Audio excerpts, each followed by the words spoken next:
Stephen's eyes on the horizon, feet on the ground approach, coupled with a vast portfolio of effective large-scale projects over 3 decades, have established him internationally as a widely and fondly recognised leader in the fields of learning, new media and technology.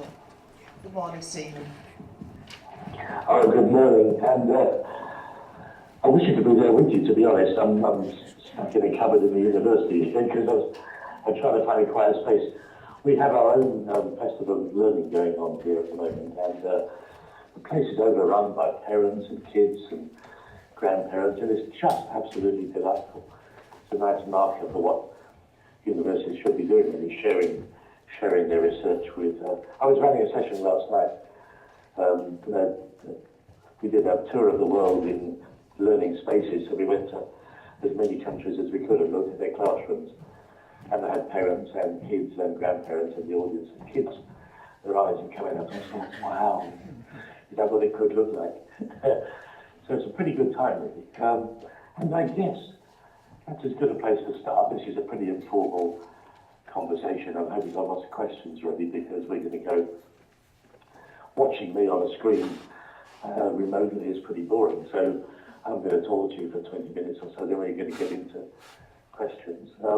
But there were some things I wanted to say right at the beginning, and I do honestly think, gosh, it's nice to be reminded of how old I am, but I started teaching in the 70s, and we were putting computers in schools in the 1970s. You had to make them yourself, then, kind of wooden computers. But even then, you could see that they were going to make a difference. I don't think in all those 30, 35 years, I don't think we've ever been quite ambitious enough. I think when I look back at all the projects I've done, I had to cost it out the other day. I think it's coming up to about £300 million worth of work. It's a lot of research. And when I look back at them all, the ones that were the most successful were the ones where I thought I'd been foolish. I thought I'd overdone it. I'd wake up in the middle of the night and think, oh my great goodness, you've done it this time. What on earth is going to happen? And I think the projects that scared me and made me wake up at night and left me trembling were the projects that were just about good enough to keep up with how well the kids and the students and the grandparents and everybody else went. And I know it's a tough message to say to you right at the beginning of the talk. If you're not scared, you're not being ambitious enough. But I think that's pretty much where we are. Look, I got scared the other day myself. Michael Gove actually scared me in a nice way. So I'm just going to pop up a little image on the screen for you, which I think you'll be able to see in a second. He said this. He said, and it wasn't just Michael Gove, this was David Willits and Matthew Hancock as well, the 3 ministers.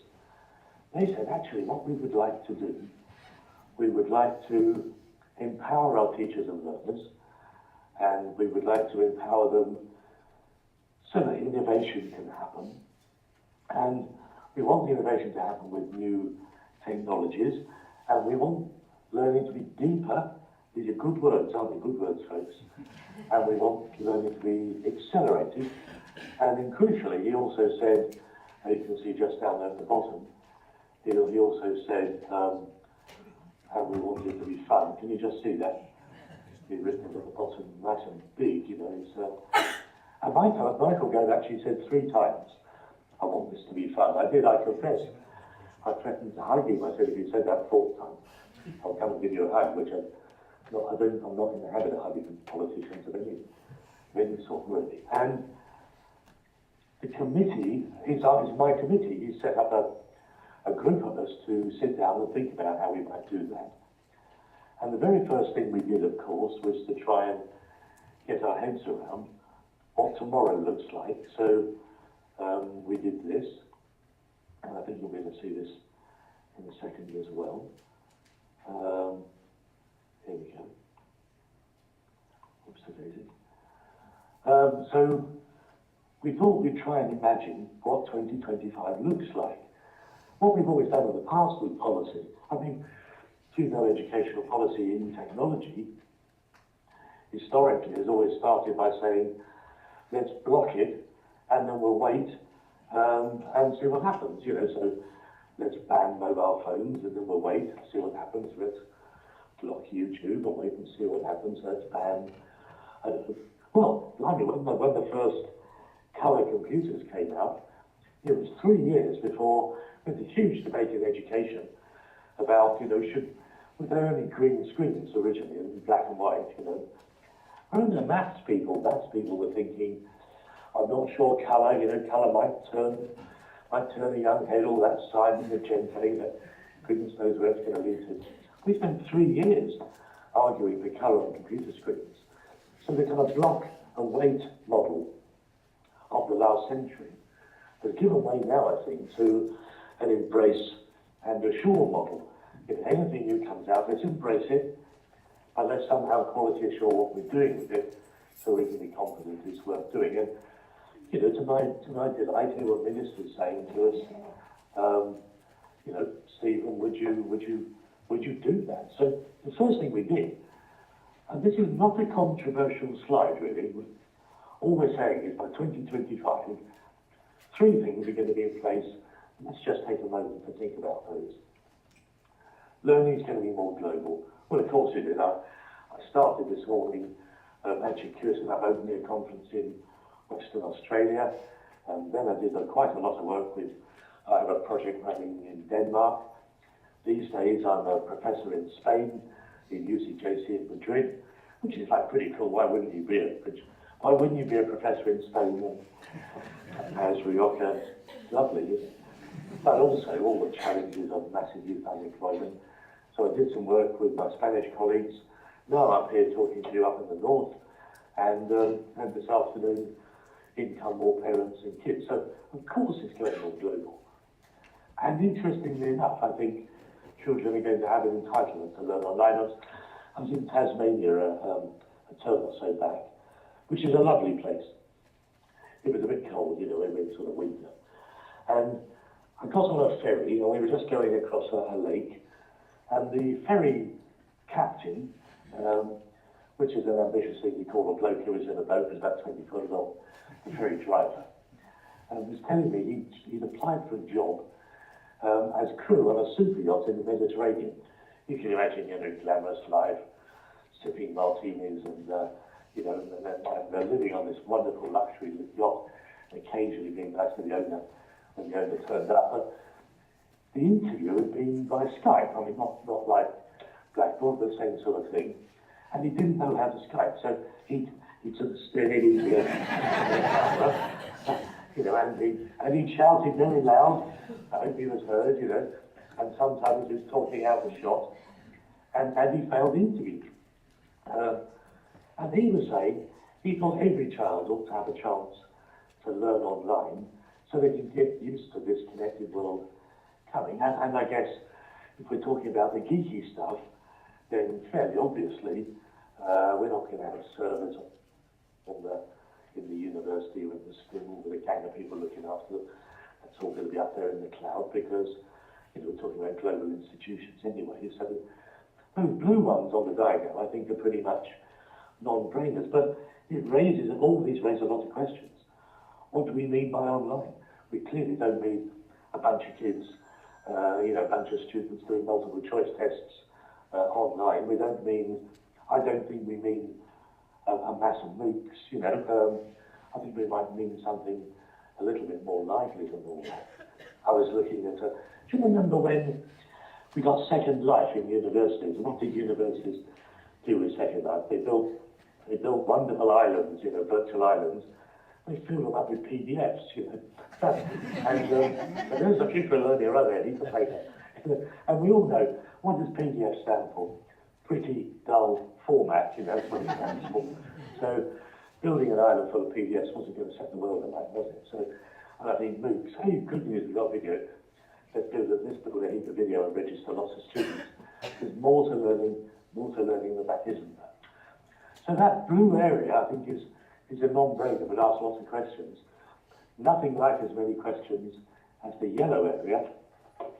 Look, let me just give you one thought.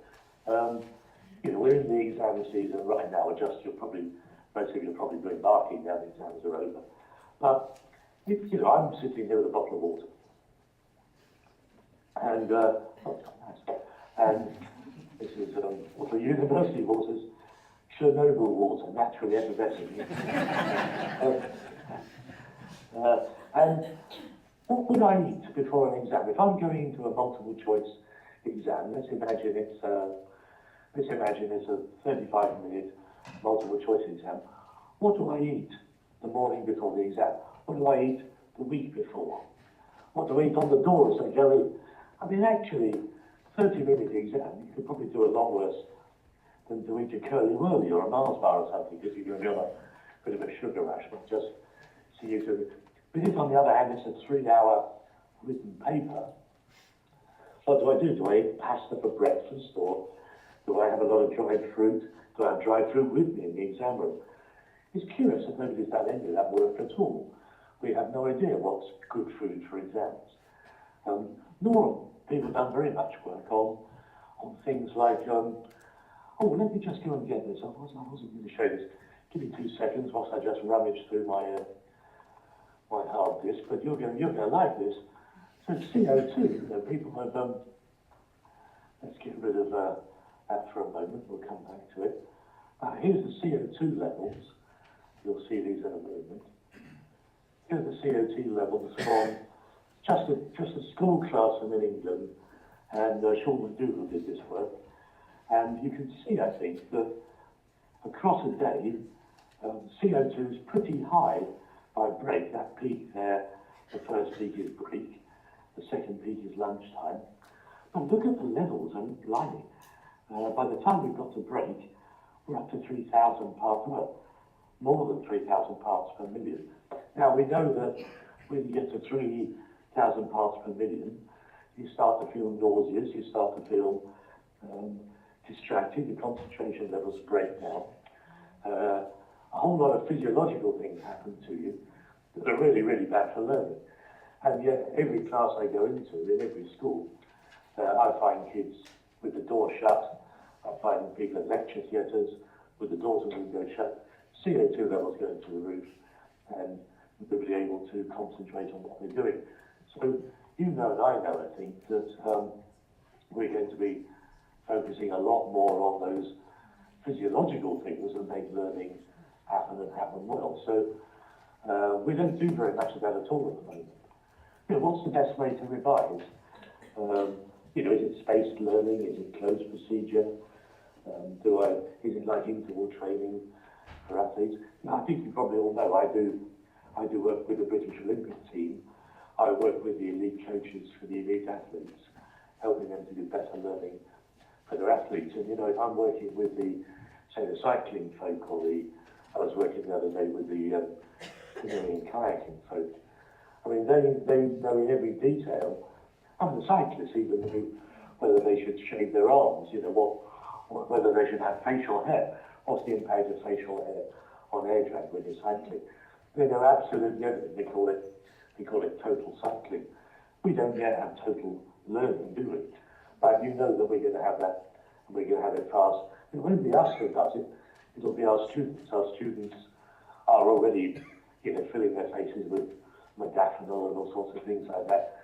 And I don't know how many of your students are taking memory enhancement pills, but I know that in Michigan University, where I was doing some work, it's about 1 in 4. I think it's about 1 in 8 in Oxford University. So, you know, for sure it'll be more than a quarter of your kids will be taking. They're probably taking modafinil because it's better than Ritalin, but they're probably taking Ritalin too. So they're working on their cognitive performance in ways that you probably haven't thought very much about. And we're going to get better measures of their performance. I'm doing a project, one of my PhD students, Tom Stacey here, where we're asking our students to measure their learning, you know, and we're saying to them, how do you know your learning is good? And of course, some of that's their performance data, but quite a lot of it is, actually, I'm feeling better, I'm kind of enjoying my learning. When I get home, I'm smiling, you know, and so we've got a sort of smilometer, you know, and one kid said to me, He said, I know my learning's going really well when I eat my dinner fast. I said, what? He said, well, I eat my dinner fast when I'm enjoying the learning because I want to get back to it. So, the speed he ate his learning was a really good parameter of how good his learning was. So we're learning a lot more about all this stuff. And finally, of course, that's a little green area. It's the students who are going to own the data, not us. Look at what, I've got a really sore throat at the moment. Apologies for I keep sipping the water. But when I went to see the doctor, I'd already Googled the symptoms, I read a few papers. When he gave me some pills, I looked them up to see what they were. I know my blood pressure, I know my health performance. I mean, soon, Apple's health kit. I'll be checking to you on the phone. The phone will be measuring my health and well-being. And before we finish the talk, my phone will have called me doctor, and the doctor will be arriving and dragging me up to the hospital. He thinks I'm slipping away, and they don't know I'm dying before I do. The same thing will happen in learning. Our students will be in charge of their learning data, not our institutions, and that's a real challenge for us in terms of how we manage and organise our learning. Let's look at that in a little bit of detail, because I know that when we say to students, can you build better learning, they start to talk to us about things like this. Here's one of my Spanish schools, and I think you can see that in a second. Kids walk up and down the stairs so many times, and I walk into schools and they have on the stairs. I was in the school the other day. The staircase on every stair said walk on the left, or said keep left. And I thought, how stupid would you have to be as a student to forget between stairs where you're supposed to be walking, Absolutely ridiculous. Or you could use the stairs to teach language and to teach number and to teach other things. And look, here's another. I love this example. This is from Mark Oliphant College in Adelaide. I'm thinker in residence in Mark Oliphant College. I don't quite know what it means. I just kind of turn up and think. It's a great job. But the buildings there, they're kids. This is a 0 to 18 school, so they go from birth to 18. I'm building a school, this lifelong learning school. You start when you're born, and you can graduate and do university degrees in it. And I came with a hideous phrase in America the other day. They were talking about sperm to worm learning, which I thought sperm to worm. So take that one away if you will. But Mark Oliphant College, none of the buildings are numbered. So this is building number 9, and building number 9 says square root of 81. Work it out for yourself. Next door, building 11 says atomic number for sodium, I think. So the whole place is a learning puzzle. And the kids have said all that. They said, everywhere we go, we ought to be led back to learning. It should be fun, because it's their learning we're talking about. And what happens, of course, is quite excitingly, they learn this from each other and they start swapping it around. And look, here's a lovely little picture of kids teaching each other. I was lead sponsor of an academy down on the south coast of England. And I love this picture because this is a 15-year-old kid working with a 5-year-old kid. And I think you can see if I zoom in a bit. Can I zoom in a bit? Oh, that's not very zoomy, is it? Why can't I zoom in a bit? Oh, you just have to squint your eyes and look. And you can see the lad here, the big lad, is guiding the wooden saw. He's not holding it, he's just put his hands either side, he's got his hands together, the saw's in between them, and this little ankle biter, goodness knows how old he is, about 5 or 6, I think. He's doing the sawing, holding the wood. In the background, you can see a teacher who's helping, and she's holding the saw and holding the wood. And the poor little lad's doing nothing. He's thinking, I've got my teacher's bosoms in my back. Don't turn round, for God's sake, don't turn round. And so you can see rather nicely there that the big kid is a mature and wise teacher of the little kid. And by the way, his teacher said to me, that his learning had stepped up because he had that new role of being a guide. So he's doing better. He's got to think about his learning. The little fella's chasing after his role model. And of course, what we then see are kids helping each other in a lovely way. Here's a group of kids in Tasmania. Again, I'll just pop them up on the screen for you. And this is in a station age school. So the kids are all ages. The kids on the floor here are helping. The lad in green is partway through his piece of work. And before he gets to finish, he's showing it to people who've already done the work, had it marked and had it back. So they're very helpful. A mantra in the school, so another little sip of water. And the mantra in the school is easy on the author, tough on the content. So they're giving him a hard time to make sure his work gets better. The girl here, by the way, over on the right-hand side, she's just the one reliable kid in the class who takes a photograph, puts it on the class blog, so they've got a narrative of everything. It's always a girl, they're always reliable, there's only ever one of them. And let me show you what they're writing, because it's pretty good. Just remember those words, easy on the author, tough on the content. So here's what they're writing.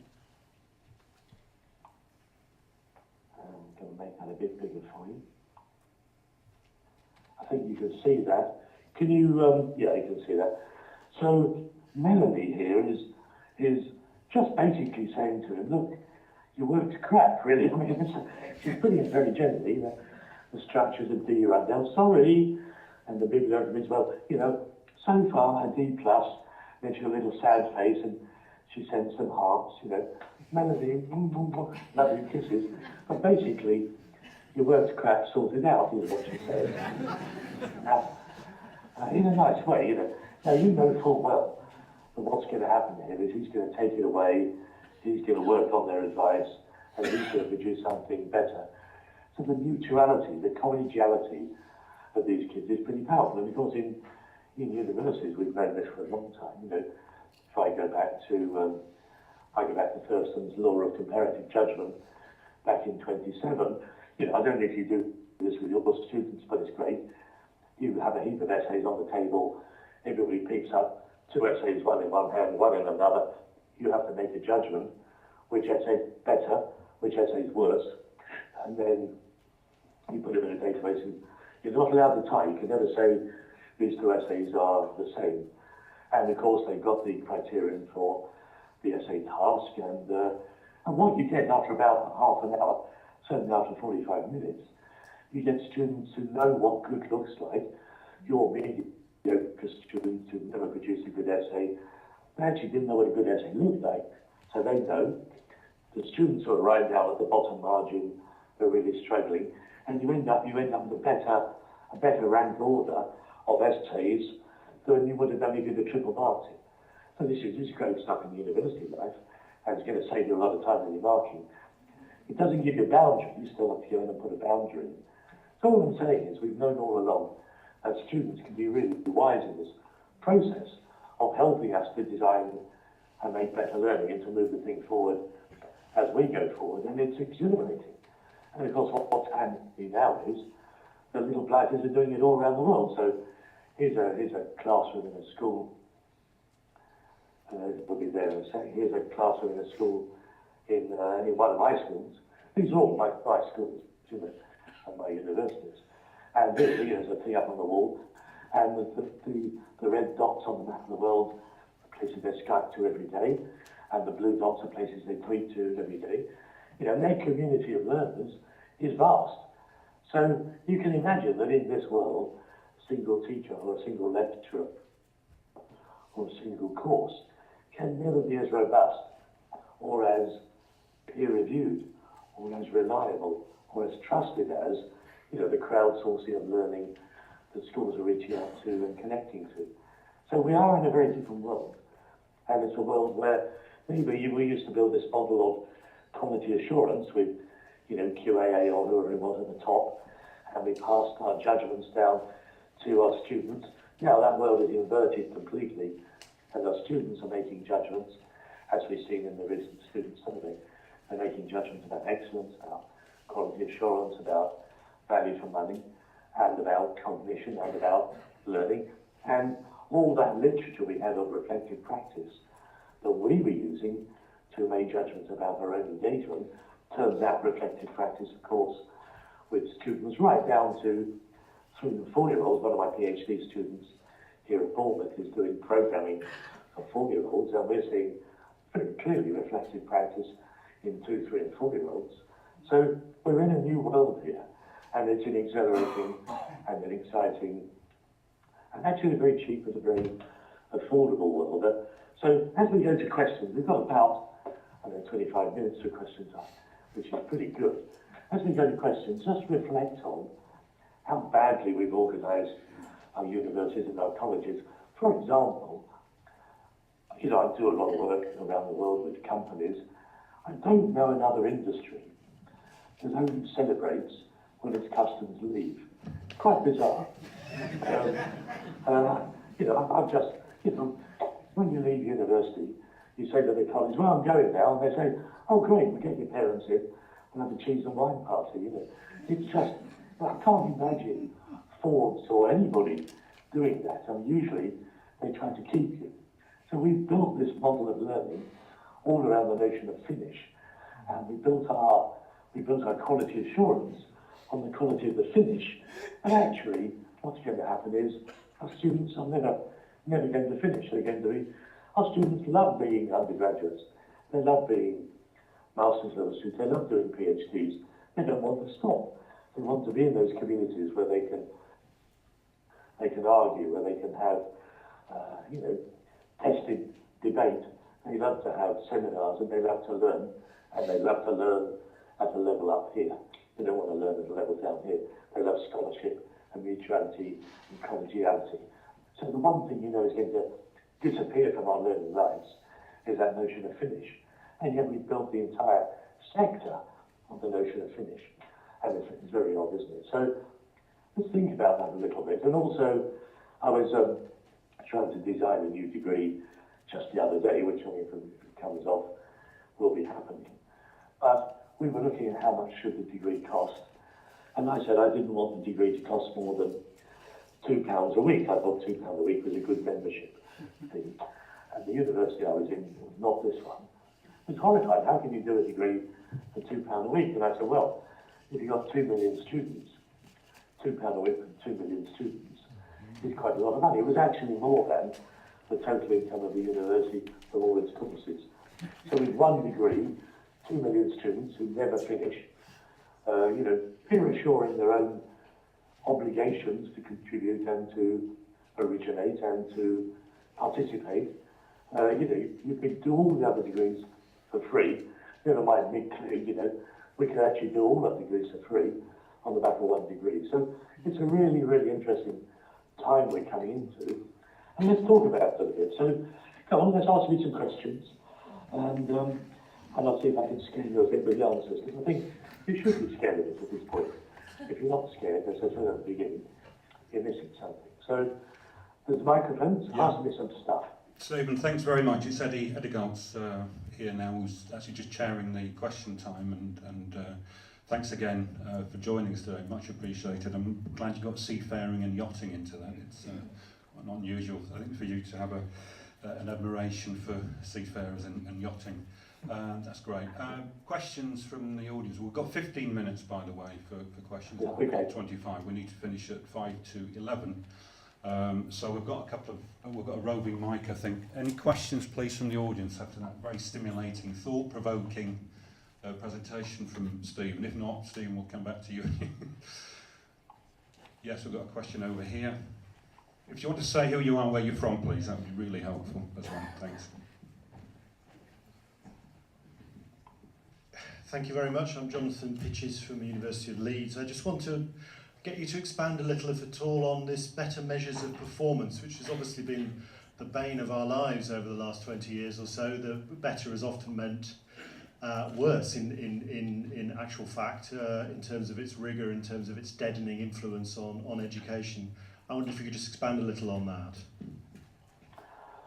Yeah, I certainly will. I mean, this all kicked off about 10 or 11 years ago. The World Bank came to me and said, Stephen, we want a better measure of learning when we look at countries investing in learning around the world. And there are clear differences here. I mean, if I go to Singapore or China, they see education as an investment.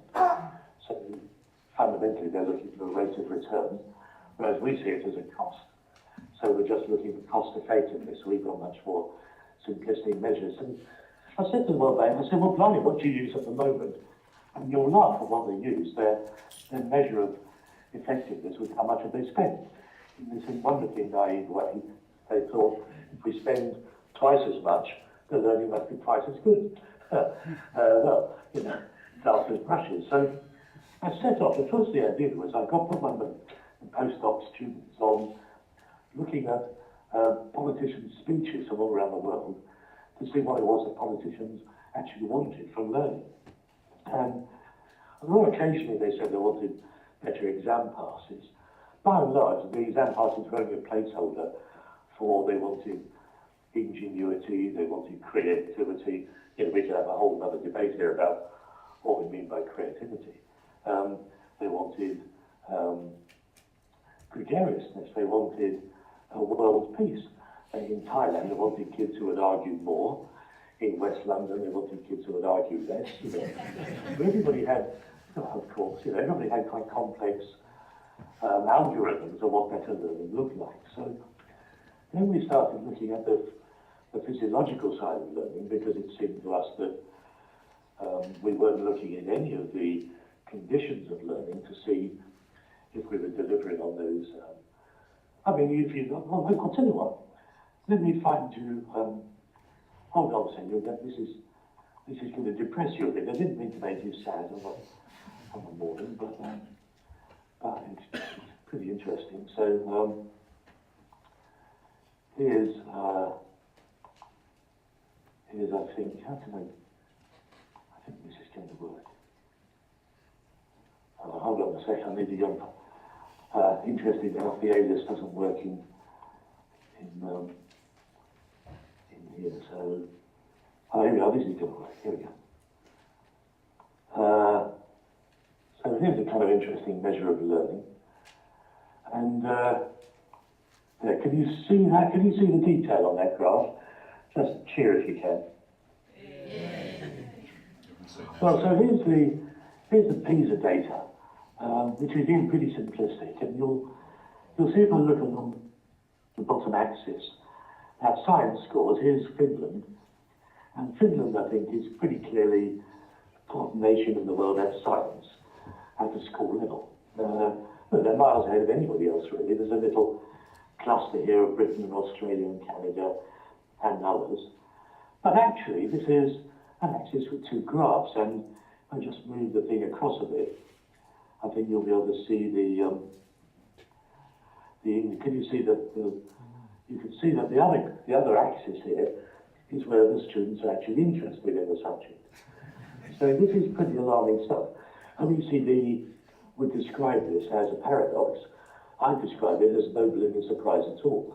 And so the kids in Finland are the best at science in terms of the exams on their exit point, but they're the least likely to do science ever again in their lives. And if you want to see the consequences of that, just look at Nokia.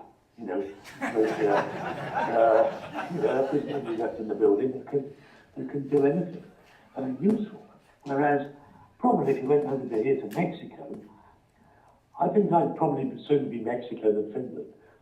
And the Mexican kids clearly know sod all, you know. So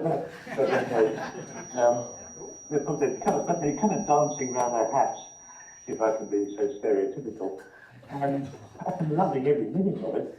They're just not learning that. So, would you sooner go out into a world of lifelong learning, loving science but never wanting to do it again, or loving science and wanting to do a lot of it but not knowing much? And you've only got to look at what's happened in Mexico in their science industry, which of course these days is almost entirely focused on illegal drugs, but actually really, you'd sooner be, sorry, I didn't mean to be stereotypical there, but actually, the top right-hand corner is where we'd like to be. And I don't see anything in the measures of QAA or the exam system, or I don't see anything that measures whether kids are loving it. So, you know, you might have a really quite interesting measure here, and of course the Guardian have attempted to do this a little with an algorithm of learning that looks at you know, outcomes of research and the student survey. But in truth, what we would also want to add on to here would be future incomes, tax paying, the quality of parenting.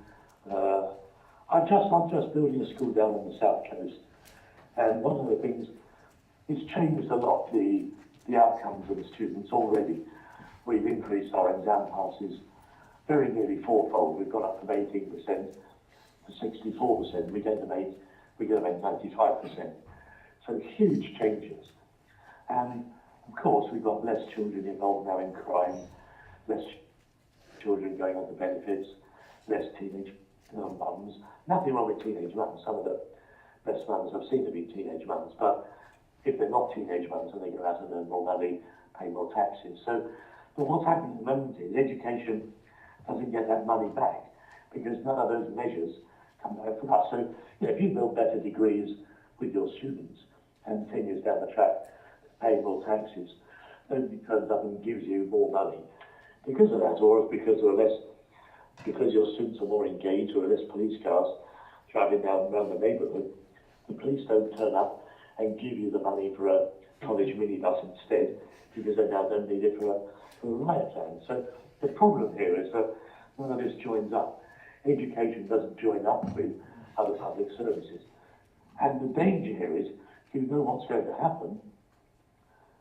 Private providers will come along and join up the dots on all that and run entirely separate private education systems. And if you haven't been to look, go and have a look at, what's it called? It's not Rocket Learning. I think it's called Skyrocket Learning. But there's a thing in America. They pay the teachers, you know, $250,000. The teachers are teaching students, so they're teaching 200 or 300 students, and they're getting their money back from foundations and endowments that are living on the back of the extra income that the students have generated. So we're really vulnerable in the public sector because our measures of learning are so poor. And I think you have to point the finger at QAA, you have to point the finger at, you know, maybe politicians for being so naive in the past. If they don't get their act together, it will be the death of the sector. Stephen, can we see if we Not get so another long question? answer, but it really matters. Let's go to another question. We've only got 5 minutes, so it'd be nice to take at least Rushing one late. or two questions. I think I know who's asking that. Kevin Campbell-Wright from NIACE. I'm just wondering, talking about how the lifelong learning experience and how we measure performance and how we anticipate the things in the future, where does informal learning and self-organised learning fit into all of that, do you think?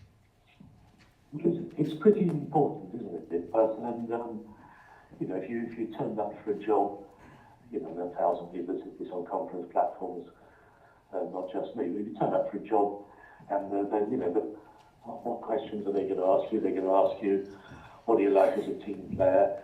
Do you keep learning? You know, if what you say to them is, if you give me the job, the one thing I can promise is I'm never going to talk to anybody else while I'm doing it, and I know everything I need to know right now. I don't need to look anything up, and because that's cheating. You know, I mean, our model of institutional learning is so far from the model of learning that we need in companies as to be laughable, and that clearly that has to change.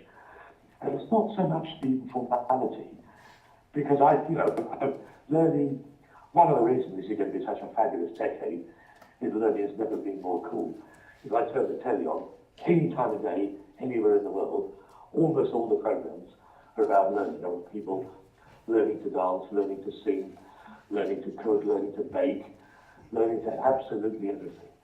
And, you know, learning is prime TV in every country in the world. But I haven't seen any programs maybe apart from Educating Yorkshire, I haven't seen any programmes that are prime TV about learning in universities or learning in colleges or learning in schools. So learning has never been more cool, but it's not us. And if you look at the model of learning they have, it's not so much an informal model of learning, it's more an immersive model of learning. People throw themselves into their learning.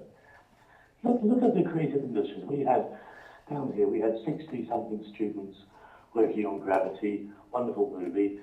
And I'll tell you what, when those students were working on Gravity, they were working 24/7, as people do in so many of our industries now. They were living on Pepsi and pizza. They were working through the night. They were falling asleep at their desks. They were doing proper immersive learning. And we know schools around the world do immersion. Liso's school in Dudley, not a million miles away from where you are, does learning. They do 1 month GCSEs.